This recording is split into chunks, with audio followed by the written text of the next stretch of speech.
From Kalenjin community complain. Hakuna mtu anataka kufanya biashara na wewe juu anaona wewe ni mwizi.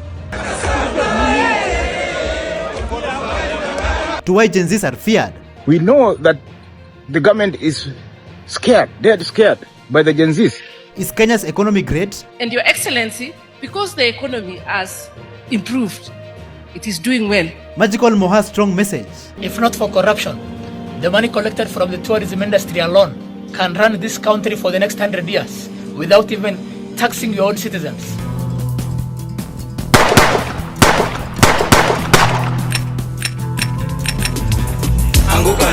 We are coming for you.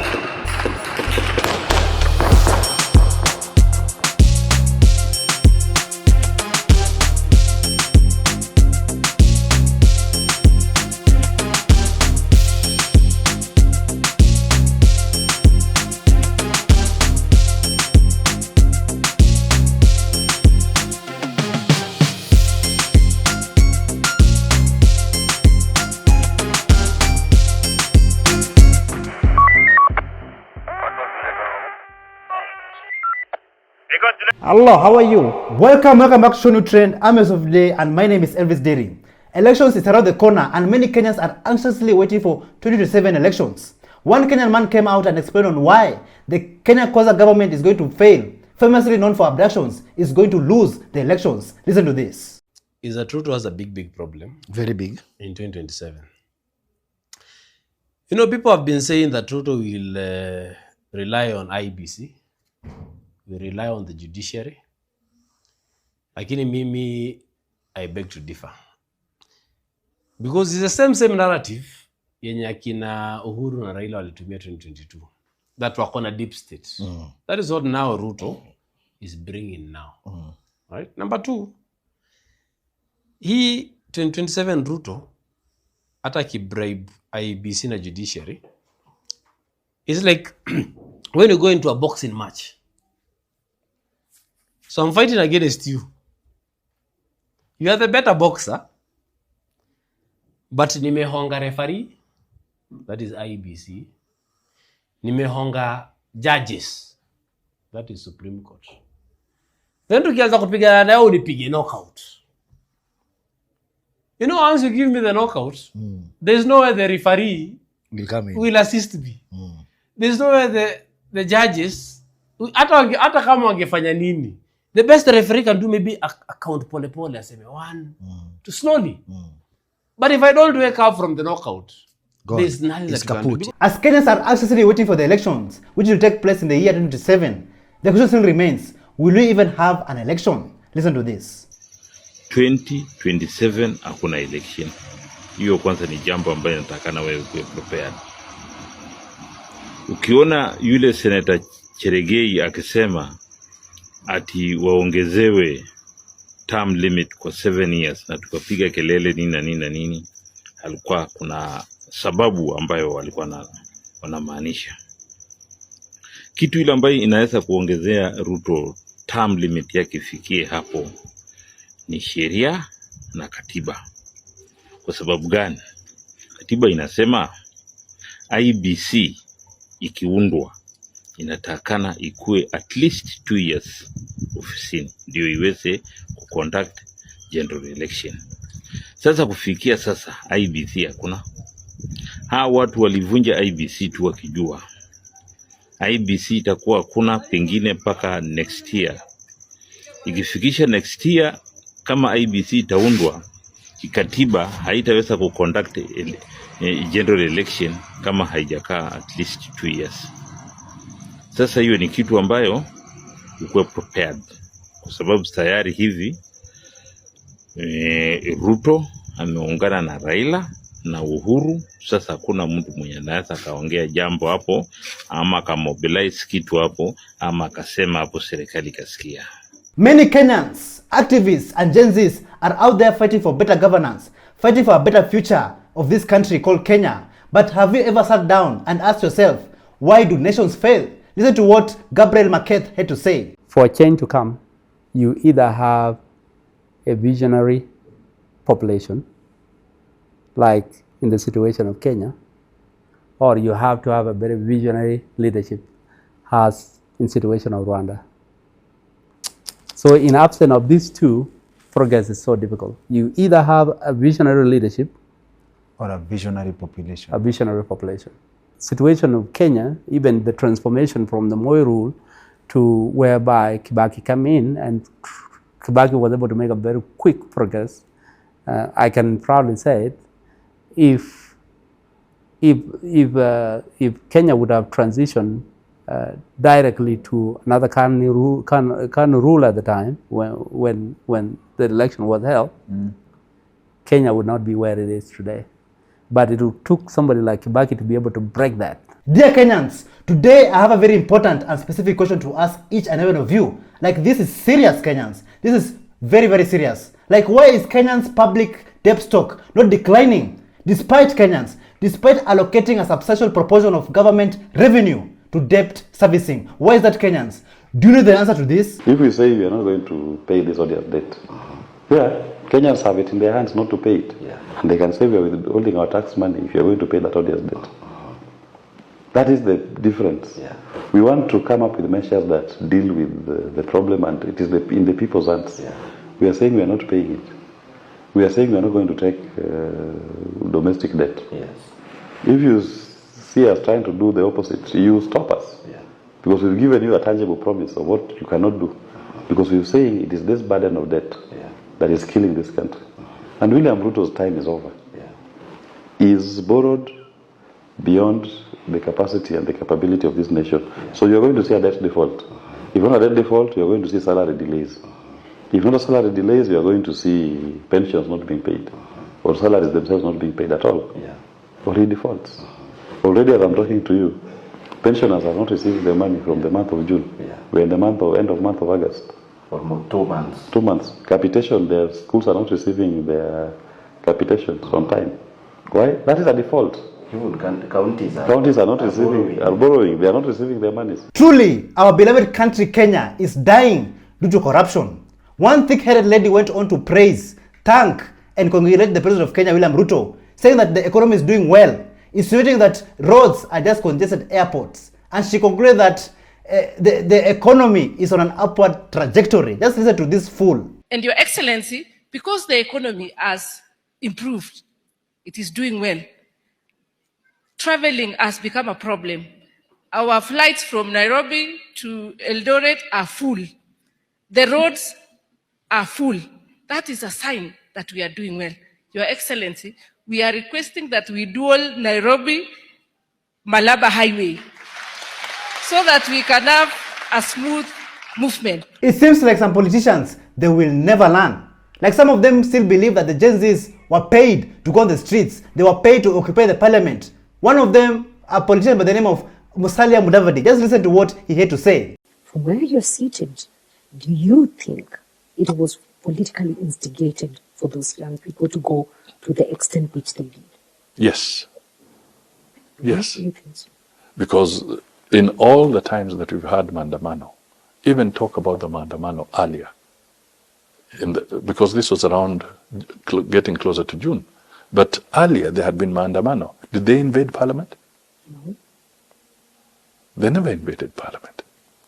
In all the years we have had demonstrations, has Parliament ever been invaded?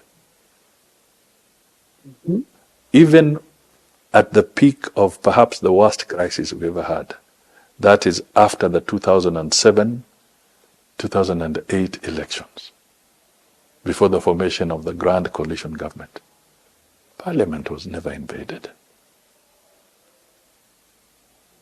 All right? So this was a different situation. Which, from where you're seated, you think someone or somebody was trying to propel the wrong thing. To be honest, this is what I can say to this government. Hatupangwingwi, umepangwa, GenZ wamekupanga, GenZ wamekupanga. Recently, we have been faced by abductions and killings of Gen Zs who are being vocal and trying to fight for better governance in this country. One man, a father, he came out to lecture the government and to lecture the President of Kenya, William Ruto, over the Gen Z deaths that have been taking place. Sasa ukiwaua hivyo, hawa watoto na mama zao wanalia kila saa katika television zote. Sasa we ni nani? We ni nani? Sasa umemshinda hata Idi Amin, umemshinda Hitler, Fuha pia umemshinda. Stupid guy sana wewe. Wewe nikikupata kama nina something ile inajulikana, finish you. Not a joke. Even one mother who is already frustrated, she came out and she said this, and she said this without fear of contradiction. Narudia Bwana Ruto. Je, umeona watoto wa ndovu kidogo? Basi bado utaona makubwa. Na ukicheza hata hiyo miaka 5 haitaisha, utaenda. Ulitukosea sana sisi kina mama. Ulitutia huzuni nyingi. Sasa Waswahili walisema malipo ni duniani. Hata upande ushuke utakwenda. Currently, the political class is shivering and trembling after Kenyans and the GenZs declare that they are going to take back what rightfully belongs to them. Listen to this. Wamebabaika kwa sababu tumesema tutaendea pesa imeibiwa na zile madeni walichukua hazikufanya kazi kutoka 1963. Wamebabaika, tutachukua mali yao. Halo, sijui kama mkorada. Adui zetu wameingia kwa kona moja wote. Na thanks to Mr. Lice amewaweka pamoja. Sasa at least ana maadui wote wakiwa pamoja. Hakuna mwenye atajifanya ako na sisi na Wakenya, kwa sababu maadui wako kwa kona moja. Wamekuwa wanoma pia, mnafaa mjue. Kama hatutatumia akili, kama hatutashikana kama Wakenya, tuache kusema eti mimi ni mkabila. Vita ya watu wamegawanyishwa, hatuwezi shinda. Wao wameshashikana, ndo maana huyo Jaden ameshikana na Baba Fua, wakakuja pia na Mr. Lice. Wameshikana wote pamoja. Wale maadui wamekuwa wakipigana for the last 10 years ama 20. Kama hatutashana kama Wakenya, Mkisii, Mkamba, Mjaluo, Mkikuyu, Mluya, Wakenya wote tukuje pamoja, iko shida. Hapa mbele mutaitana ndugu yangu. The president of Kenya, President William Ruto, is from the Kalenjin community, and due to his actions, the Kalenjin people, our brothers and sisters from the Kalenjin community, have been affected. Their lives have been affected. And how have they been affected? Just take a look. Sasa kwa Mkale ni ngumu. Sasa kufanya biashara na mtu ni hard sana. The moment unataja una bargain kitu kidogo, unasema sasa una bargain na serikali ni yenu. Unashindwa, kwani serikali inakusaidia na nini? Sasa hata kuangelesha msichana the moment anajua wewe ni Mkale, anaona uaminiki. Hakuna mtu anataka kufanya biashara na wewe, anaona wewe ni mwizi. Unaenda kuomba kazi, mtu akufanya interview anakukumbusha ati Ruto si ako na kampuni nyingi, so enda ujaribu kazi huko, unashindwa. Sisi wote tunachukia Ruto. Kwani mlikuwa mgeukia Wakale? Na si wote bana, tuko nini moja. Kama Ruto amewakosea, ametukosea pia sisi. Hakuna siku yenye Ruto ameiba pesa akakuja kutupatia. Hakuna siku yenye Ruto amewadanganya akaambia Wakale ukweli.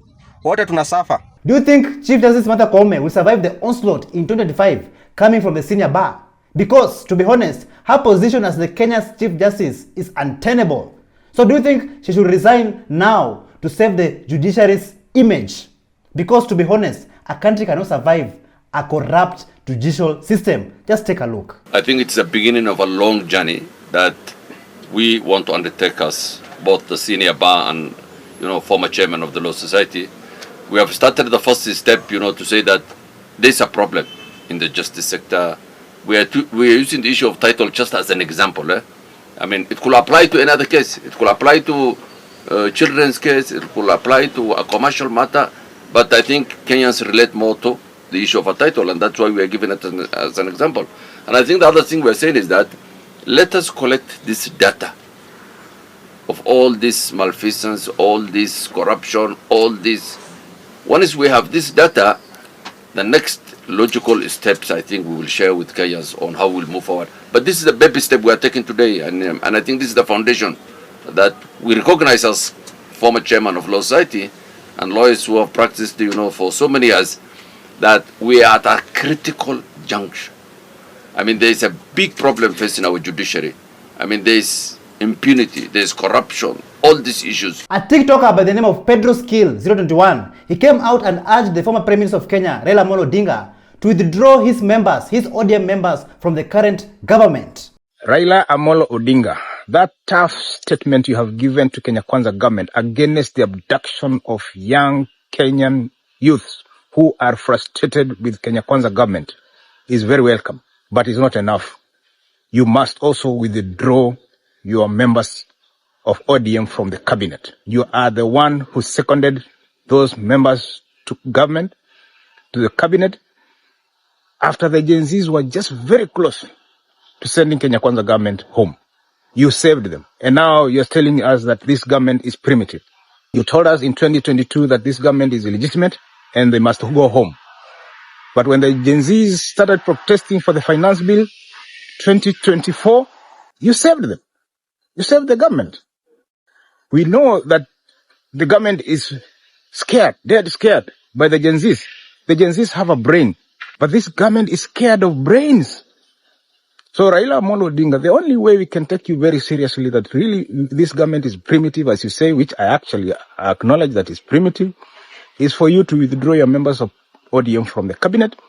That's the only way we can save Kenya. Because Ruto is so scared by young people just because they are opposing his government and his policies. But Ruto opposed Uhuru's policies for 4 straight years, picking young people from the streets and taking them to undisclosed places. It's worrying.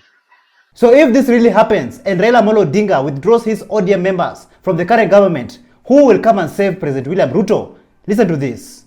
To the butcher of Sugoi, William Ruto, nothing will save you. Not a retired dying president. Not skunks like Mbadi. Not corrupt COVID-19 billionaires like Kagwe. Not drug dealers like Hassan Joho and Kabogo. Not corrupt leaders like Lee Kinyanjui. Not a retired conman called Raila Odinga. Not surrogates and illiterates like Farouk Kibet and Oscar Sudi. Not the likes of useless idiots called MPEGs will save you. Kenyans have said no. No to corruption. No to incompetency. No to mass abductions. No to illegitimacy. William Samuel Ruto, you either resign or we will topple you up altogether. Viva! A true patriot will hold the government accountable because a true patriot loves the country and they want to see the country moving forward. So to all those politicians out there, to our president, it is also good to be criticized. It's also good to be corrected by the people of Kenya. Yani William Ruto mmeshindwa kuongoza nchi. Unakuja kupigana na vijana hapa nje. Nani alikwambia ukiwa kiongozi hauwezi tukanwa na watu? Nani alikwambia ukiwa kiongozi hata kuwe mzuri aje hautakuwa na maadui wako? Nani alikwambia ukiwa kiongozi hautaongoza mad people and good people? Nani alikwambia ukiwa kiongozi hautaongoza wenye wanavuta bangi na wenye hawavuti bangi? Kwani unafikiria unaongoza watu wa kanisa peke yake kwa hii nchi? Hii nchi kuna watu wengi my friend. Kuna vichaa, watu wameharibika kichwa, kuna watoto, kuna wamama, kuna wababa, na unajua hao lazima waongoze wote. Uliona wapi Kibaki akipishana na watoto, akikimbizana hapa na watoto na Subaru? Uliona wapi Uhuru akikimbizana na watoto na Subaru ati kwa sababu amechokozwa? Yani if you argue with a fool, you are the most fool.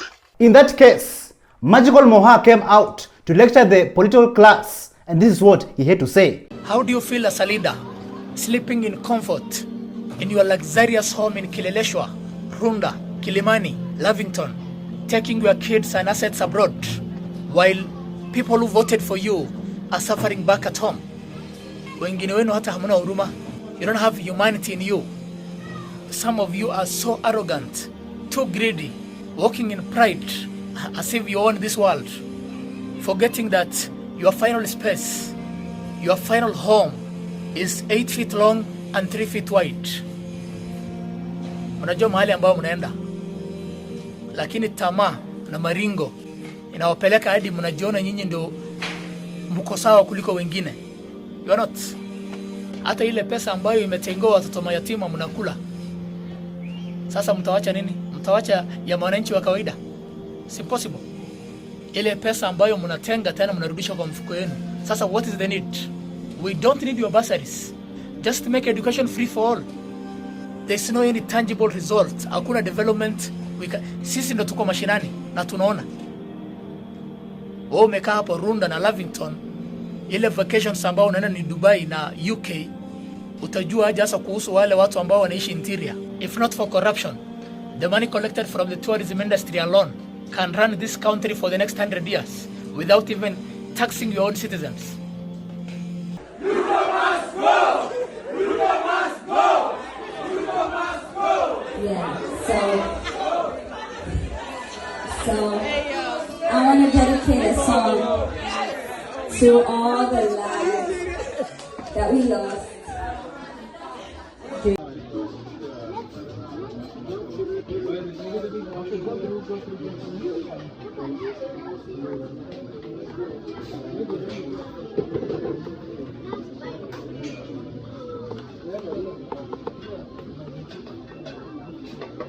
Thank you so much for joining us on today's show. I'm your host, Elvis Derry. See you in the next one. Bye-bye. 17 Eagle Control.